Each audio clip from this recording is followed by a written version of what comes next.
আন্দোলনের সমন্বয়কদের নিয়ে ফাহাদ আব্দুল সালামের একটি পোস্ট ভাইরাল হয়েছে এরই মাঝে।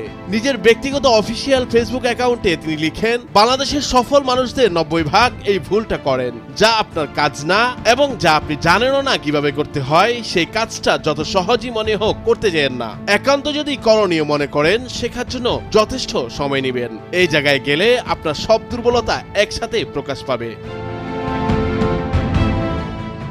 বাংলাদেশে ছাত্র আন্দোলনের সমন্বয়করা খুবই বিশ্রীভাবে জীবনের এই কঠিন শিক্ষাটি শিখবেন যে one should never be where one does not belong. পত্রিকায় এসেছে যে সমন্বয়ক দাবি করে সচিবালয়ে গিয়ে পদায়ন ঠিক করছে কে কোন পদে যাবে। এগুলো ভয়ঙ্কর লক্ষণ।